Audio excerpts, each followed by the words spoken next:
JJ with Dan Strauss is in the building, coming back again. He came pre-COVID, but that was a long time ago. He's come back, going to do a bit of training with him. He's going to show me some stuff that apparently I really need to know. And then he's going to come train with the boys, and that's about it. So yeah, you've got the video, haven't you? Yeah, let's just... I've got a nice video for you to watch. Someone got Josh Barnett. It's not somebody. You got Josh Barnett. At a competition? Yeah. By? Oh god, one guess. Owen? Yeah. Okay. I mean, that's what he does to everyone.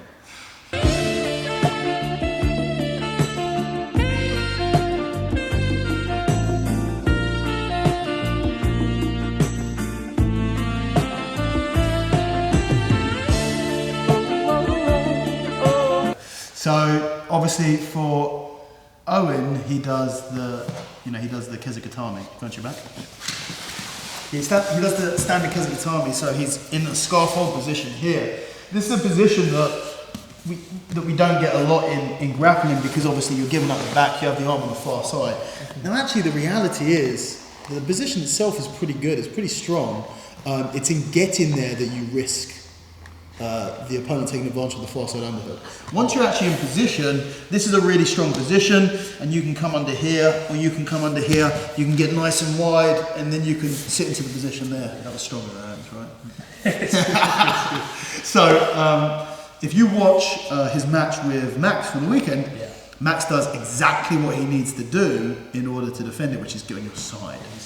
So on your side, and that was where the big battle took place. Yeah. If Max had allowed himself to go flat for 1 second, you're not going to break the inertia enough to get back onto your side. That's going to be game over from here, but you can't generate that downwards compression force into the chest when the opponent's on the side. So getting to the side is a really, really big deal.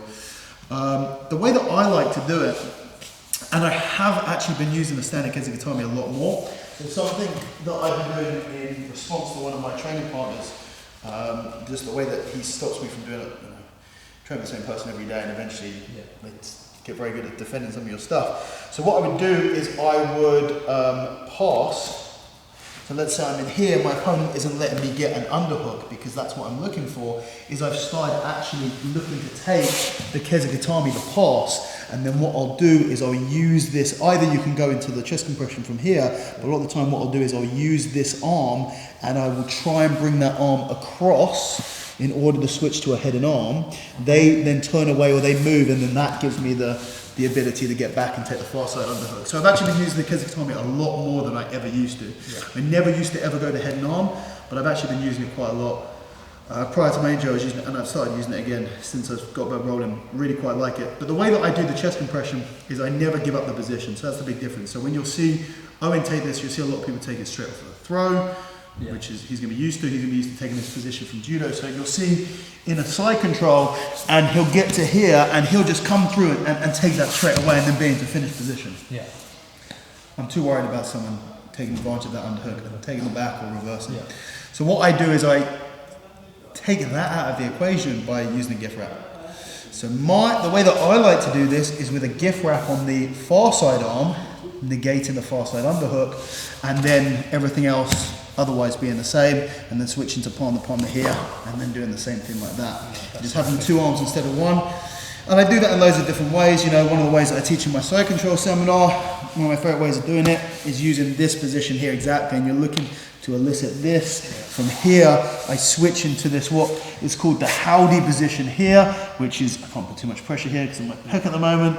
The one position that I'm really worried about not getting back to 100% with, because it's right on there.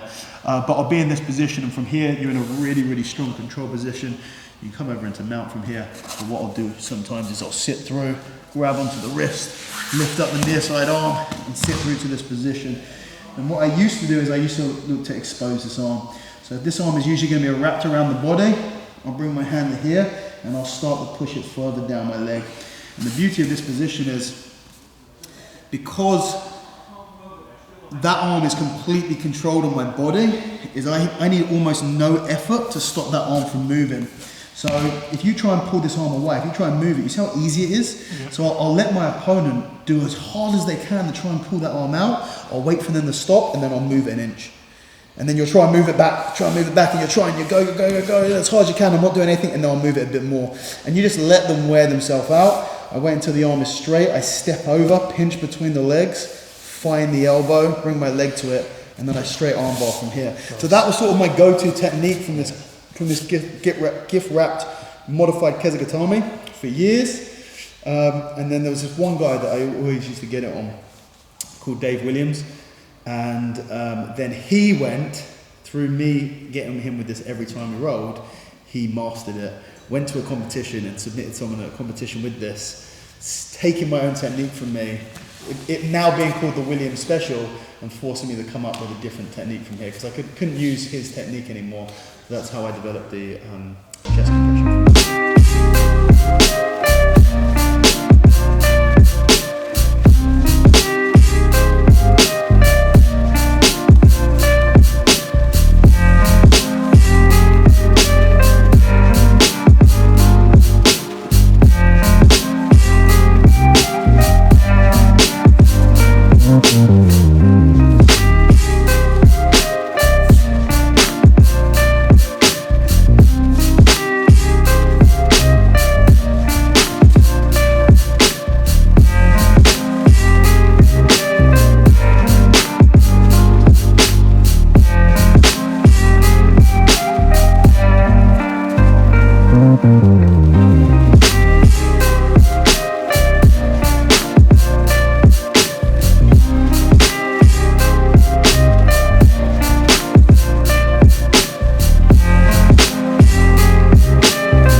I don't feel like I was about to.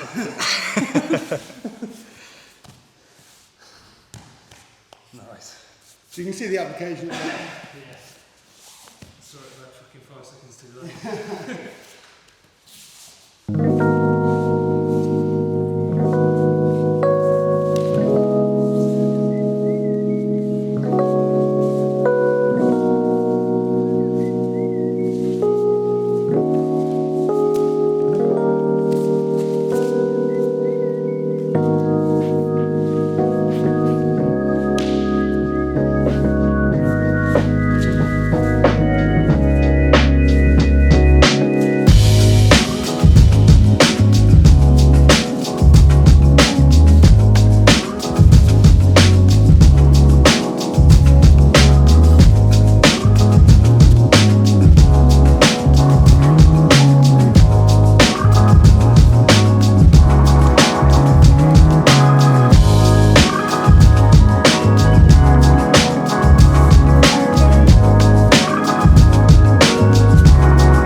Second place in with the back defense there.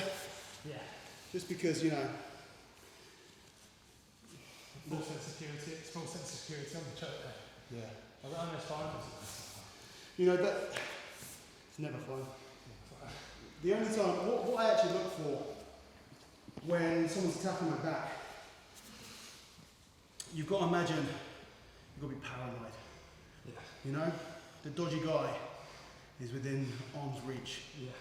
You know, you're late. It's late at night. You're in a rough part of town. There's some dodgy guys on your back. And the guy's right next to you. You know. Yeah. You're getting shanked any moment. So you never, you know, your headphones on.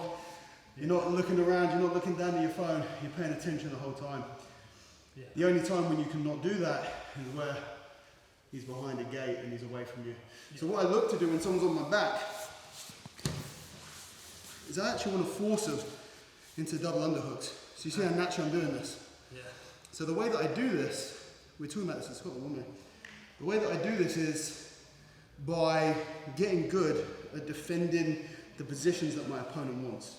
Because naturally, unless they have a super strong lower body position, and even if they do, sometimes it won't be enough, they want the hands connected. Yeah.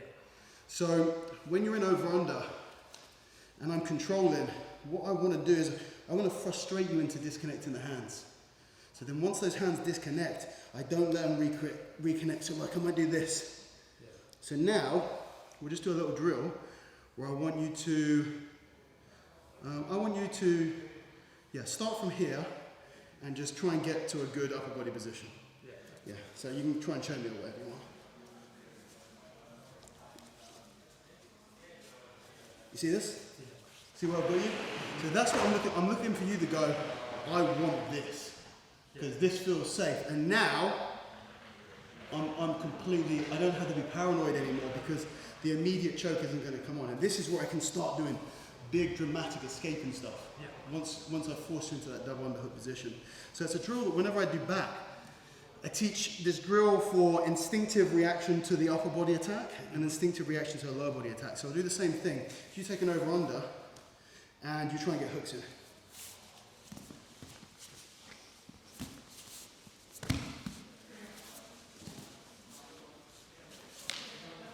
Right? Where I can be worrying about the upper body, I can be thinking about escaping, but I'm sort of intuitively defending this, and I do it with the same with the upper body. So I'll have you start, start from here and look to attack the neck here.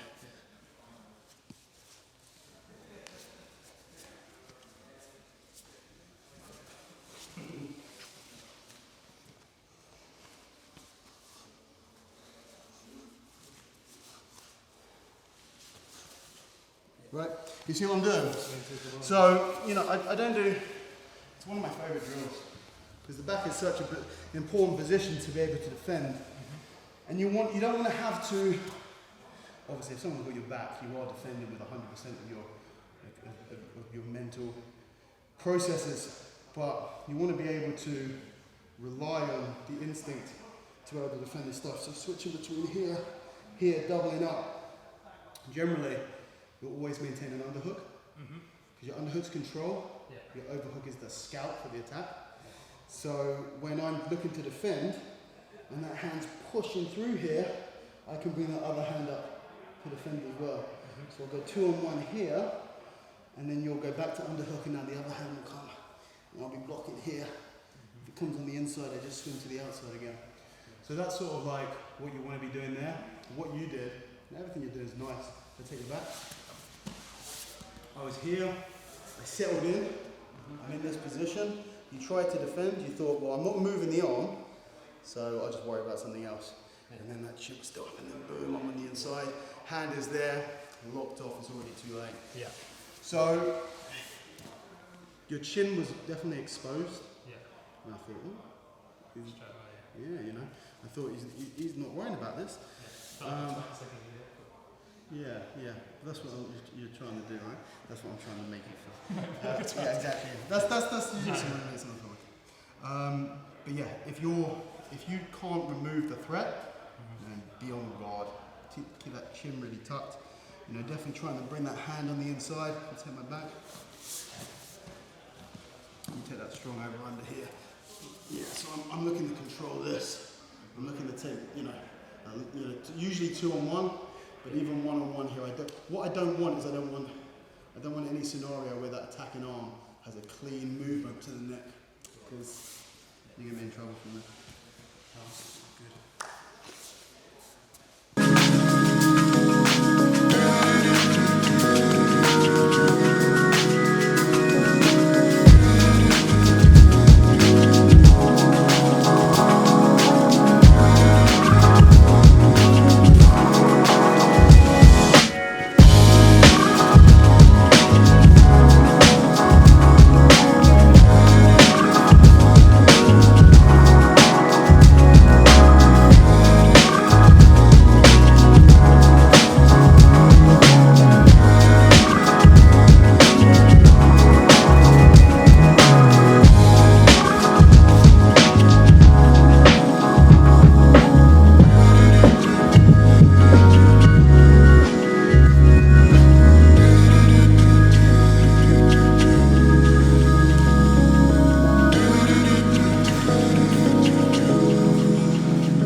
Much better, right? Yeah. Forcing me to, basically this day and age, I expect to have to isolate an arm with a leg in order to submit from the back. Yeah. I expect to. If I'm not, either they've made a massive mistake, or they're not close to my level. Yeah, I found myself committing. The only arm I had left free to save this arm, yeah. Without it, I was fucked anyway. Exactly. Yeah. But like way better, forcing me to really break down the position in order to get the finish there. Yeah. Nice. Think of the power that you hold in your hand. Each of you as an individual right now have the ability to just look and God, no. Triangle. Shit. That I can do. Anyone want to do triangles? Yeah. I love triangles. Yeah, that sounds good. Oh, that's what we need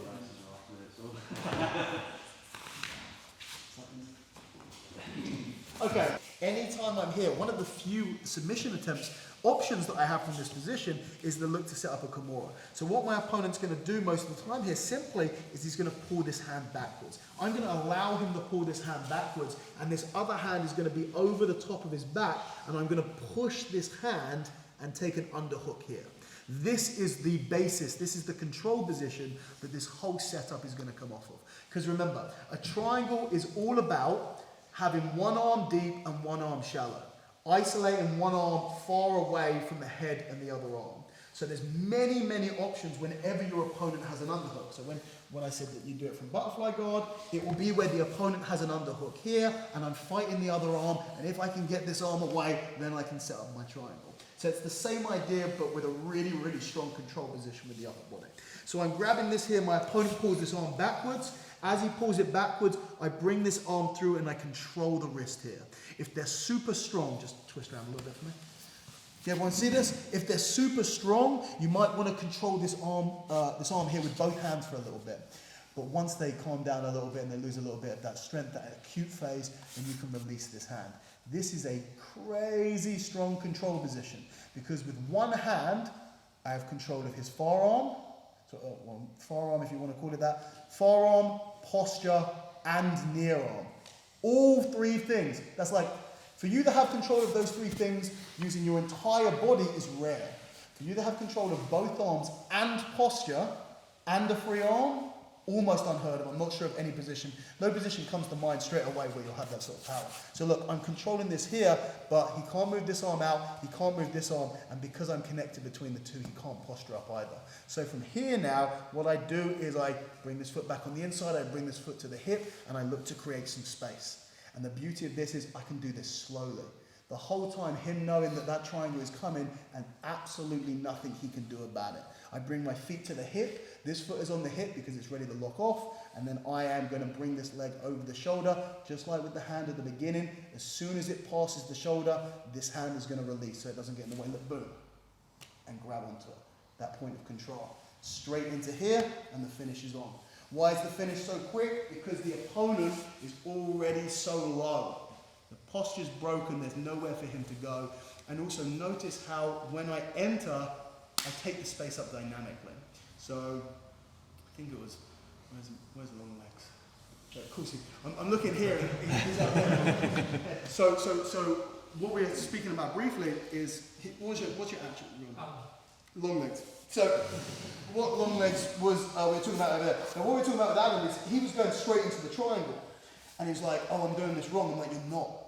Because you don't have to make the adjustment like we did. This is just one way of taking up the space on the near side, okay, if we don't have that option to begin with. But what you'll have a lot of the time is you can dynamically move into the triangle position. When you have the option to dynamically move into the triangle, what you do is you open up those jaws and you take a bite with movement. So for example, I'm playing rubber guard. And I'm here, and I'm in this position, and I clear this leg. The mistake that you'll see with so many people is they'll place the leg over the top, they'll lock off here, there's a shit ton of space, they're already on their side, and the triangle looks great and they probably won't finish it. What you want to be doing here is taking this leg, taking up that space, and also doing something else which we haven't covered yet, I'll talk about now. So, when you're doing a triangle, you will want to take your opponent in one direction and they will want to go in the opposite direction. So main escape for phase 2 triangle, because I've referenced it a few times, is going to be, unlock off here, my opponent brings this knee to the ground. Bring this knee to the ground. This knee to the ground. There we go. This, everyone's seen this, right? Bring this knee to the, so really, yeah, to the, so bring this hand, grab the knee, this position to the ground, to the, there. You see that? Look, the leg starts to open. I lose the position. This is, let me get you. This is a phase 2, the strongest phase 2 triangle escape. So look, triangle's on here. You listen to my voice. It's strained. Listen to my voice now.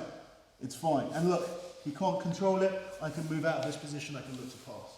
I want that knee on the ground because the angle throws off the position completely.